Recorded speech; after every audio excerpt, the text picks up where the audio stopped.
Assalamualaikum warahmatullahi wabarakatuh. Ketemu lagi dengan saya Dr. Haji di YouTube Koji TV dalam segmen Indahnya Islam, masih dalam bukunya Ini Perharapan Masyar. Kali ini kita masuk ke bab telaga, bab selanjutnya setelah mizan ya. Telaga. Nah, apa itu telaga? Nah, saksikan setelah yang satu ini.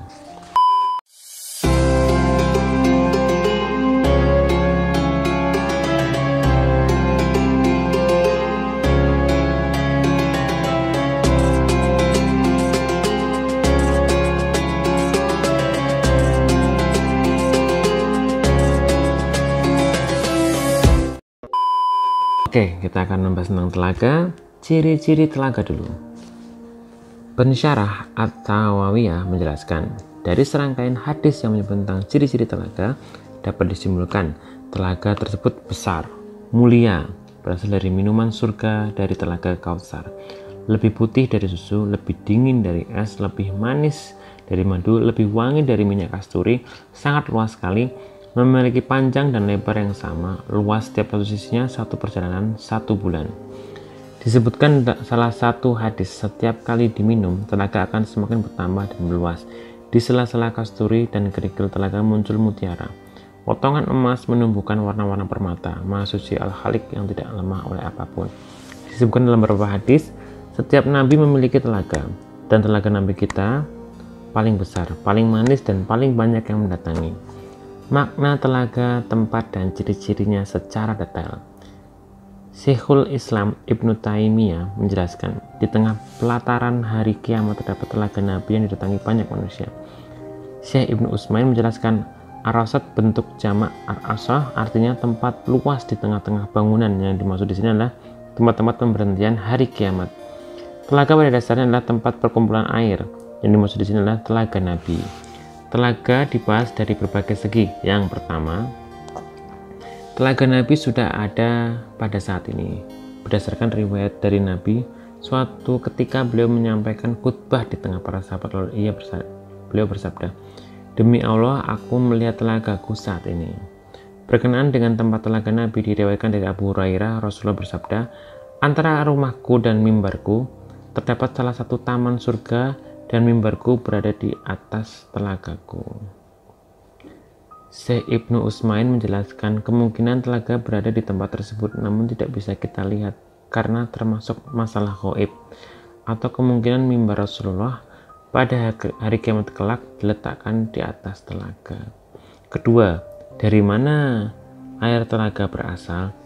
Diriwayatkan dari Utsman, ia berkata, Nabi ditanya tentang air telaga. Beliau menjawab, lebih putih dari susu, lebih manis dari madu. 2 saluran air dipasang di sana, keduanya terbentang dari surga, salah satunya dari emas, sementara yang lain dari perak. Yang ketiga, Syekh Ibnu Utsman menjelaskan, telaga didatangi terlebih dahulu sebelum manusia melintasi Sirat. Sebab kondisi yang mengharuskan seperti itu, karena saat itu seluruh manusia perlu minum di tengah pelataran hari kiamat sebelum melintasi jembatan. Ini sudah dibahas sebelumnya. Saat membahas tentang tempat timbangan amal, silahkan dibaca kembali ya, didengarkan kembali. Keempat, telaga Rasulullah didatangi oleh mereka yang beriman kepada Allah dan Rasulnya, mengikuti syariatnya, sementara orang-orang yang enggan dan sombong untuk mengikuti syariatnya akan dihalau untuk mendekati telaga. Diriwayatkan dari Anas, Rasulullah berdiri menyampaikan nasihat. Beliau menyampaikan, kalian akan dikumpulkan menghadap Allah dalam keadaan telanjang dan kulub. Kulub itu kalau di buku selanjutnya itu kembali yang sudah disunat ya, kembali lagi itu kalau di bab-bab selanjutnya sebelumnya.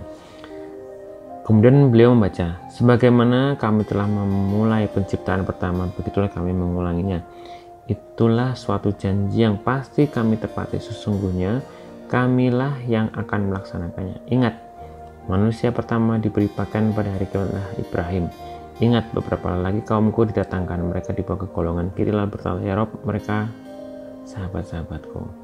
Kemudian dikatakan, kau tidak tahu apa yang mereka perbuat sepeninggalanmu. Lalu aku berkata, seperti yang dikatakan oleh hamba yang soleh, dan adalah aku menjadi saksi terhadap mereka selama aku berada di antara mereka. Maka setelah engkau wafatkan aku, engkaulah yang mengawasi mereka, dan engkau adalah maha menyaksikan atas segala sesuatu. Jika engkau menyiksa mereka, maka sesungguhnya mereka adalah hamba-hamba engkau, dan jika engkau mengampuni mereka, maka sesungguhnya engkaulah yang maha perkasa lagi maha bijaksana. Dari surat Al-Maidah ayat 117 sampai dengan 118 dikatakan, Mereka terus mundur berbalik sejak aku tinggalkan mereka. Kelima, ciri-ciri telaga. Warnanya lebih putih dari susu, lebih manis dari madu, lebih wangi dari kasuri. Diriwayatkan dari Abu Hurairah, ia berkata, aku bertanya, wahai Rasulullah, di telaga gelasnya apa? Beliau menjawab, demi zat yang jiwaku berada di tangannya, sungguh gelas-gelasnya lebih banyak dari jumlah bintang di langit. Ingat, di malam yang gelap dan cerah, gelas-gelas surga, barang siapa meminum airnya, ia tidak akan haus. Di bagian belakang terdapat 2 saluran air dari surga yang mengalirkan air. Barang siapa minumnya, ia tidak akan haus. Lebarnya seperti sepanjang antara Aman dan Ailah. Airnya lebih putih dari susu, lebih manis dari madu. Diriwayatkan dari Abdullah bin Amr, ia berkata, Rasulullah bersabda, telagaku seluas perjalanan sebulan, artinya lebih putih dari susu, baunya lebih harum dari kasuri, gelasnya seperti bintang-bintang di langit, barang siapa minumnya, ia tidak akan haus selamanya. Yang keenam, ciri-ciri telaga. Syekh Ibnu Utsmain menjelaskan, gelas-gelas di telaga seperti bintang di langit dari sisi jumlahnya yang banyak dan warnanya yang cemerlang. Diriwayatkan dari Anas, Rasulullah bersabda, sungguh luas telagaku seluas antara Ailah dan Sana di Yaman. Di sana terdapat gelas-gelas sejumlah bintang di langit. Diriwayatkan dari Abu Hurairah, Rasulullah bersabda, sungguh telagaku lebih luas dari Ailah ke Aden.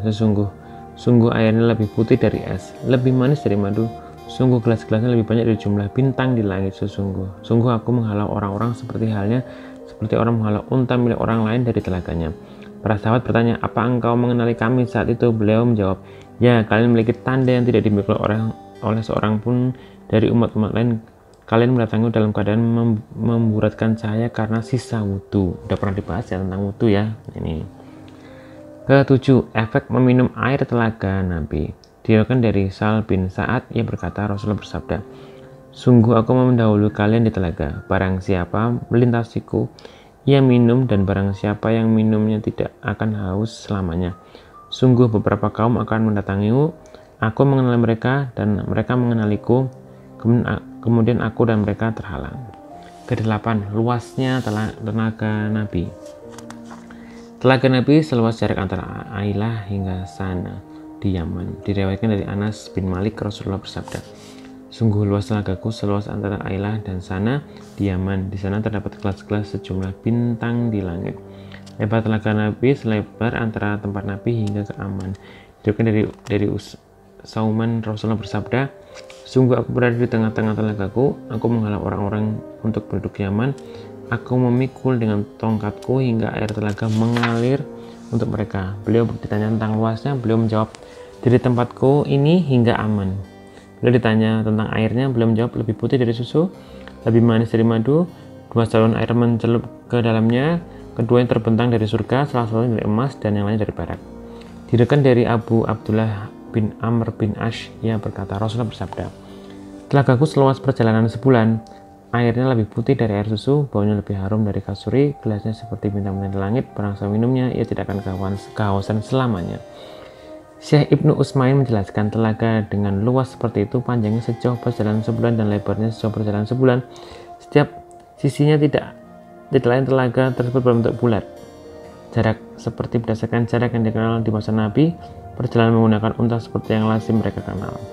Kesembilan, 2 saluran air dituangkan ke telaga tersebut yang berasal dari telaga Kausar yang Allah berikan kepada Muhammad, seperti yang disebutkan dalam hadis Abu Hurairah disebutkan. Di bagian belakang terdapat 2 saluran air yang memancarkan air. Barang siapa minumnya, ia tidak akan haus selamanya. Ke-10, apakah nabi-nabi lain memiliki telaga tersendiri? Syekh Ibnu Utsmain menjawab, ya, diriwayatkan dari Samurah bin Jundub. Ia berkata, Rasulullah bersabda, sungguh setiap nabi memiliki telaga. Mereka saling membanggakan siapa di antara mereka yang telaganya paling banyak didatangi, dan sungguh aku berharap semoga akulah telaga yang paling banyak didatangi.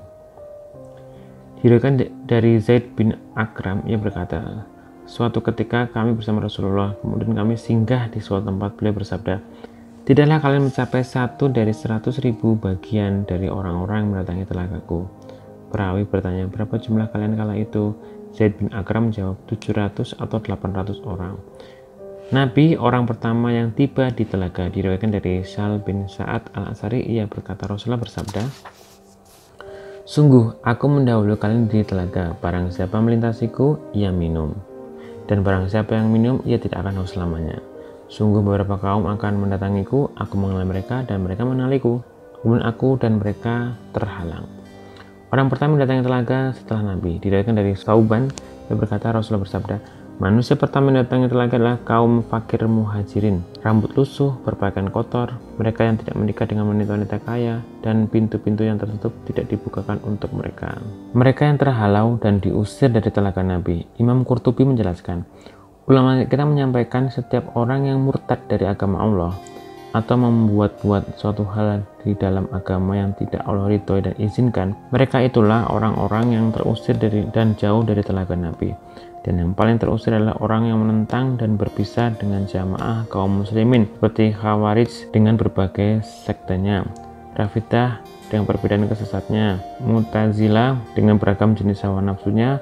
Mereka semua merubah agama. Seperti itu pula orang-orang zalim yang meletakkan tindakan semena-mena secara berlebihan, menyampaikan kebenaran, membunuh orang, menghina para pengikut kebenaran, memperlihatkan dosa-dosa besar, menentengkan berbagai maksiat. Demikian juga golongan pengikut kesesatan, hawa nafsu, dan bid'ah. Jauh bisa jadi terdapat pada kondisi orang seperti ini mendekati telaga Nabi setelah mendapatkan ampunan jika perubahan yang mereka lakukan dari sisi praktek, bukan dari sisi akidah. Berdasarkan asumsi ini, cahaya wudhu pada diri mereka bisa dikenali setelah ia dikatakan pada mereka menjauhlah. Namun jika mereka adalah orang-orang munafik yang ada di masa Rasulullah, memperlihatkan iman dan menyembunyikan kekafiran, mereka diberikan secara zahir. Setelah itu tabir mereka diungkap dan dikatakan mereka menjauhlah, menjauhlah. Tidak ada yang kekal di neraka selain orang kafir yang ingkar.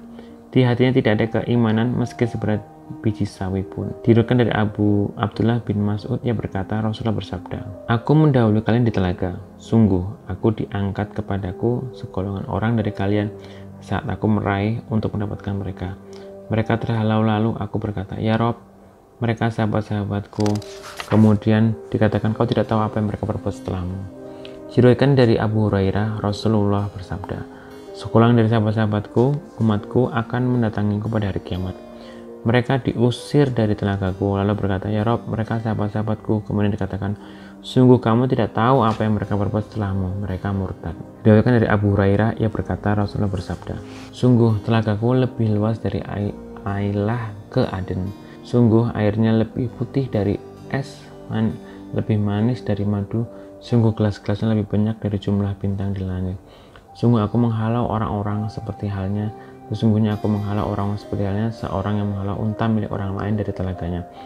Pada saat bertanya, apa engkau mengenali kami saat itu? Beliau menjawab, ya, kalian memiliki tanda yang tidak dimiliki orang seorang pun dari umat-umat kalian. Kalian mendatangiku dalam keadaan memburatkan cahaya karena sisa wudhu. Sekarang kita akan ngomong apa itu Al-Kautsar. Allah berfirman dari surat Al-Kautsar 1-3. Sesungguhnya kami telah memberikan kepadamu nikmat yang banyak, maka dirikanlah sholat karena Tuhanmu dan berkorbanlah. Sesungguhnya orang-orang yang membenci kamu adalah dialah yang terputus. Apa Al-Kautsar itu? Kautsar adalah telaga di surga yang Allah berikan kepada Nabi Muhammad.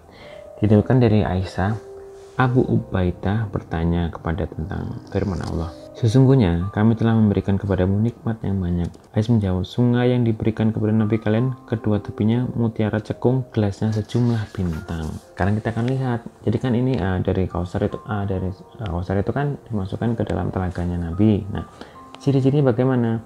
1. Tanahnya kasturi. 2. Airnya lebih putih dari air susu. 3. Lebih manis dari madu. 4. Didatangi burung-burung dengan leher seperti unta. Diriwayatkan dari Anas, ia berkata, Rasulullah bersabda tentang Kautsar, beliau menjawab, ia adalah sungai yang diberikan Rabbku kepadaku, lebih putih dari susu, lebih manis dari madu. Di sana ada banyak burung, lehernya seperti unta. Abu Bakar berkata, itu burung unta. Wahai Rasulullah, Rasulullah bersabda, aku pernah memakan yang lebih nikmat darinya. Yang kelima, kedua tepinya tenda dari mutiara. Diriwayatkan dari Anas, ia berkata, Rasulullah bersabda, aku masuk surga. Di sana ada sungai yang mengalir, kedua tepinya adalah tenda mutiara. Aku memukulkan tanganku pada air yang mengalir sana. Ternyata aku mencium bau minyak kasturi yang sangat wangi. Aku bertanya, ini untuk siapa Jibril? Jibril menjawab, ini Kautsar yang diberikan Allah untukmu. Diriwayatkan dari Anas, dari Nabi, beliau bersabda, saat aku berjalan di surga, aku melihat sebuah sungai. Kedua tepinya terdapat kubah mutiara cekung. Aku bertanya, ini apa Jibril? Jibril menjawab, ini adalah Al-Kautsar yang diberikan Rabb untukmu. Ternyata tanahnya adalah minyak kasturi yang harum sekali.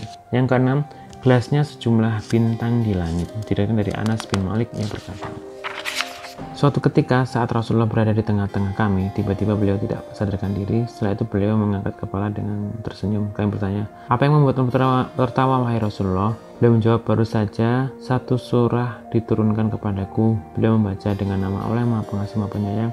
Sesungguhnya kami telah memberikan kepadamu nikmat yang banyak. Maka dirikanlah sholat karena Tuhanmu dan berkorbanlah. Sesungguhnya orang-orang yang membenci kamu adalah dialah yang terputus. Dari surat Al-Kautsar ayat 1-3. Setelah itu beliau bertanya, tahukah kalian apa itu Kautsar? Kami menjawab, Allah dan Rasulnya lebih tahu.